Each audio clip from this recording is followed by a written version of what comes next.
اللہ ہر آنسو کے پیچھے چھپی کہانی کو جانتا ہے اور اسے یہی کافی ہے کہ تم نے پھر بھی اس سے مانگا، بس پھر وہ غصہ نہیں کرتا، وہ عطا کر دیتا ہے۔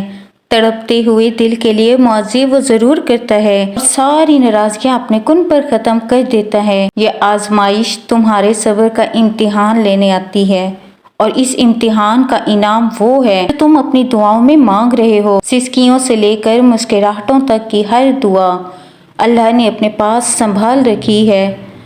سورہ یوسف ہمیں بتا رہی ہے کہ صبر کرنے والے خوبصورت اختتام پائیں گے۔ اللہ جب توفیق دے دعا کی تمہارے مقدر کا حصہ کر دیتا ہے تو قبولیت کے معاوضے خود بخود ہونے لگتے ہیں۔ دیکھیں، پہلی بات تو یہ ہے کہ آپ کو یاد رکھنی ہے، یقین کے بنا دعائیں ہمیشہ ادھوری ہیں۔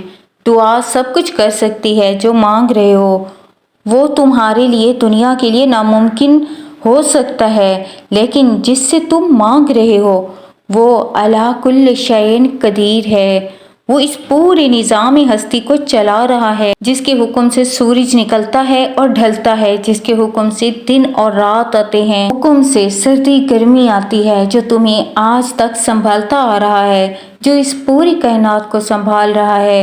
وہ کیسے تمہاری دعا کو قبول نہیں کرے گا؟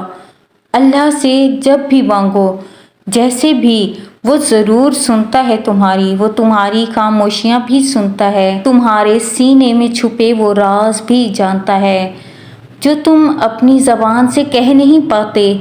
بس تم کامل یقین سے مانگو تو صحیح، پھر دیکھنا تمہاری دعائیں خود بخود قبول ہوتی نظر آئیں گی، خود ہی معاوضے رونما ہوتے تمہیں نظر آئیں گے۔ اور یہ بات تم ذہن نشین کر لو کہ کئی چیزیں ایسی ہوتی ہیں جن کا ملنا ناممکن ہوتا ہے، وہ چھین لیا گیا ہو، اس کا ہو بہو وہ دوبارہ مل بھی سکتا ہے، جو اب تک نہیں ہو سکا وہ ایک دعا سے بھی ہو سکتا ہے۔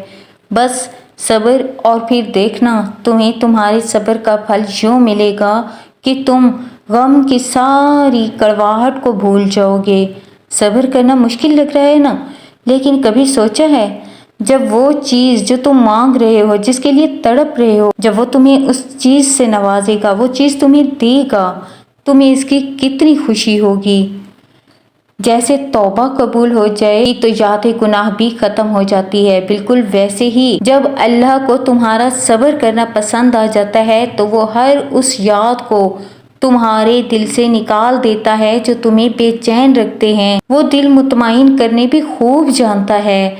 کن کی امید میں یہاں تک اگر تم آ گئے ہو تو صبر بھی تو رکو نا، بدل جائیں گے یہ جو آج حالات ہیں، یہ حالات جو تمہیں آج آنسو بہانے پر مجبور کر رہے ہیں، وہ اللہ ان حالات کو ضرور بدلے گا۔ ہر رکاوٹ میں کوئی نہ کوئی بہتری چھپی ہوتی ہے جو ہم نہیں جانتے، وہ ہمارا اللہ جانتا ہے۔ جو اللہ تک لے جائے گا وہ ٹھوکر سزا نہیں ہوتی۔ تو اگر تم صبر کی تلاش میں ہو نا تو یقین کو پہلے ڈھونڈنا چاہیے۔ یہ مت سوچنا کہ یہ کیسے ہوگا، کب ہوگا، پتہ نہیں ہوگا یا نہیں ہوگا۔ بس اتنا یاد رکھنا، وہ جو بھی کرے گا بہترین کرے گا، وہ تمہارے حق میں بہتر کرے گا۔ اللہ کے سوا نہ تمہیں کوئی دیکھ سکتا ہے، کوئی کچھ دے سکتا ہے، اور نہ تم سے کوئی واپس کچھ لے سکتا ہے۔ تم جس سے رابطہ رکھنا چاہتے تھے اس سے رابطہ نہیں رہا، اس کا مطلب یہ تو نہیں ہے نا کہ تم اللہ سے ہی رابطہ توڑ دو۔ امید انہی کے لیے ہے جو یقین قائم رکھتے ہیں، ان کے لیے ہے جو انتظار نہیں کرتے، کیونکہ خود کو الجھا رکھا ہے۔ ساری طاقتیں تو ہمارے اپنے ہاتھ میں ہیں، ہمارے ہاتھ میں دعا ہے، دعا کے لیے تم ہاتھ اٹھاؤ تو صحیح، پھر دیکھو کیا نہیں ہوتا۔ صبر ان تمام خوبیوں کا بادشاہ ہے جو کامیاب گزارنے کے لیے بہت ضروری ہے۔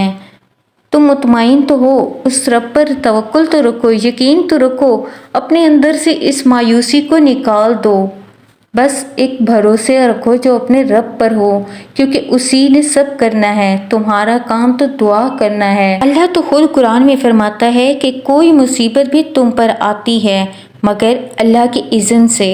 آپ صلی اللہ علیہ وسلم فرما دیجئے کہ تم پر کوئی حادثہ نہیں لڑ سکتا مگر وہی جو اللہ نے تمہارے لیے مقدر کیا، اور بے شک اللہ حاضر اور غائب پر ہر چیز جانتا ہے۔ وہ زبردست دانا ہے، اور آج تم جس تکلیف یا آزمائش سے گزر رہے ہو نا، وہ تمہیں لگتا ہے کہ شاید یہ کبھی ختم ہو ہی نہیں سکتے، تو یاد رکھو، گہری آندھی ہو یا رات، آخر ڈھل ہی جاتی ہے۔ تیز بارش ہو یا طوفان، تھم جاتا ہے نا ایک دن۔ ہر چیز کا اس کا ایک وقت اللہ تعالیٰ نے مقرر کر رکھا ہوتا ہے۔ جب وہ مقررہ وقت پر آتے ہیں تو اللہ تعالیٰ ان کو تھما دیتے ہیں۔ نہ آسمان ہمیشہ برستا رہتا ہے، نہ ہی آنکھیں، نہ زمین ہمیشہ بنجر پڑی رہتی ہے، اور نہ ہی دل۔ اسی طرح آزمائش مسلسل رہتی ہے، اور نہ تم پر آئی کوئی مصیبت، سب سنور جاتا ہے، بدل جاتا ہے۔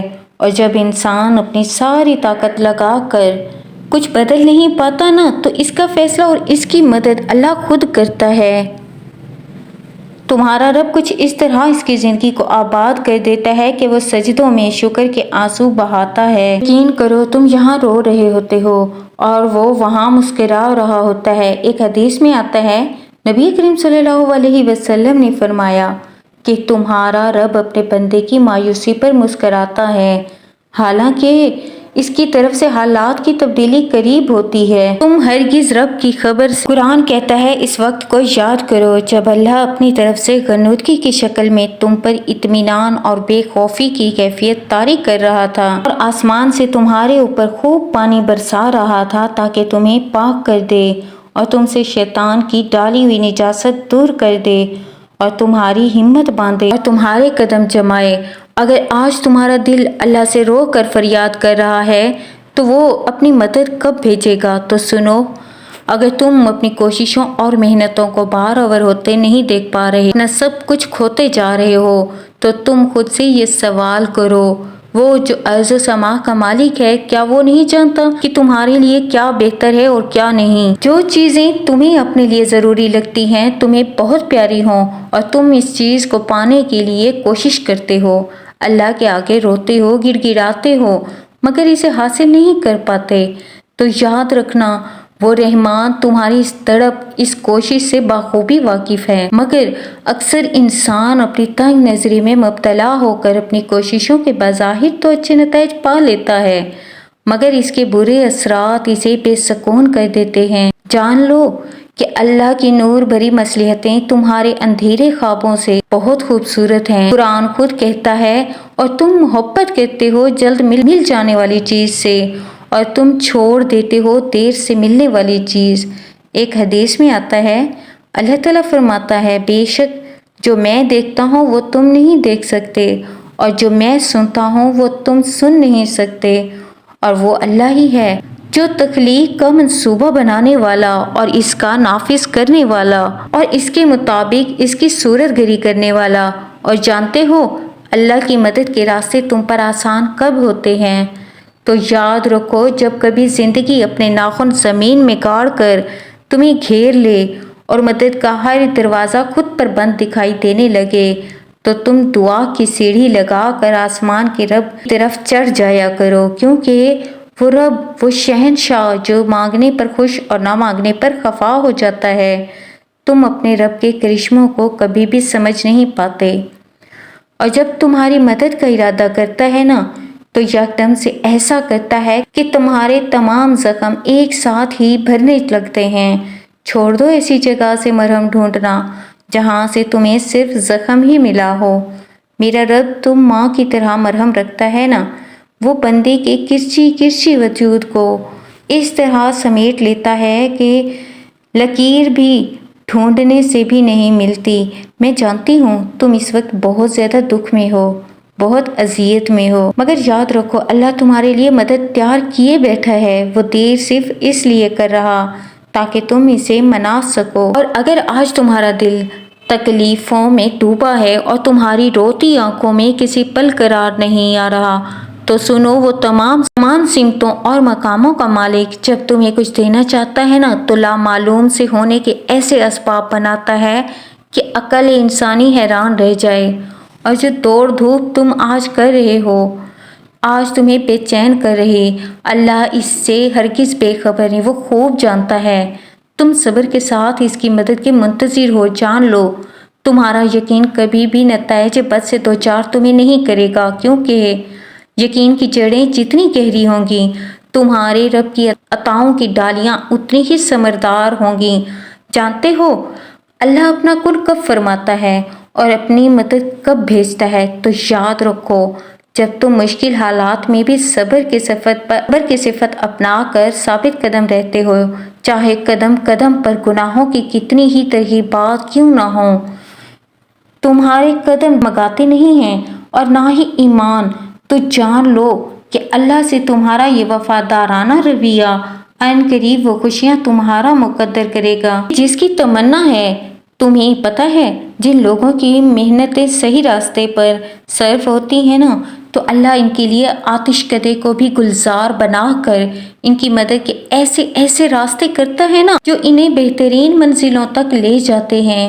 قرآن کہتا ہے اللہ کی راہ میں جو مصیبتیں ان پر پڑی ان سے وہ دل شکستہ نہ ہوئے اور نہ ہی انہوں نے کمزوری دکھائی۔ یہ لوگ اللہ کا فضل اور اس کی خوشنودی چاہتے تھے اور اللہ اور اس کے رسول کی حمایت پر کمر بستہ رہتے ہیں، یہی راست باز لوگ ہیں۔ اور جانتے ہو کہ تمہارے دل میں ہر بار امید کا آ جانا اور پھر روتے ہوئے اس کے آگے جھک جانا اس بات کی تو دلیل ہے کہ اللہ کے در سے مدد بہت جلد تم تک پہنچنے والی ہے، کیونکہ جس چیز کی طلب تمہیں سجدے تک لے آئی وہ چیز اللہ کبھی بھی ادھوری نہیں چھوڑتا۔ قرآن کہتا ہے اللہ سے وابستہ ہو جاؤ، وہ تمہارا مولا ہے اور بہت ہی اچھا ہے، وہ مددگار ہے۔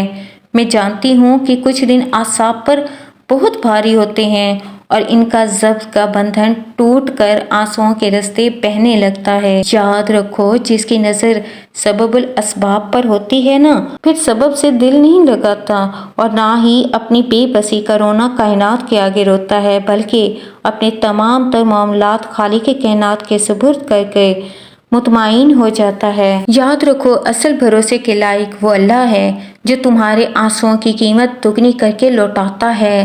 اگر درد کی لہروں سے بھی ٹکرا جاؤ تو صبر اور یقین کا پلڑا بھاری رکھو، ہو سکتا ہے تمہاری دعائیں ہواؤں کا رخ موڑ کر تمہیں اس کنارے تک لے جائیں جہاں تم جانا چاہتے ہو، کیونکہ صبر کا گھونٹ چاہے کتنا ہی کڑوا ہو لیکن صلے کی مٹھاس تمہاری چاہت سے زیادہ میٹھی ہے۔ عن قریب تم دیکھو گے تمہارا یہ توکل غیب سے تمہارے لیے ایسے اسباب پیدا کرے گا کہ تمہاری روتی آنکھیں خوشی کے آنسو سے لبریز ہو جائیں گی۔ عن قریب وہ تمہارے اس دل کے آنگن کو خوشیوں کے پھولوں سے بھر دے گا انشاءاللہ۔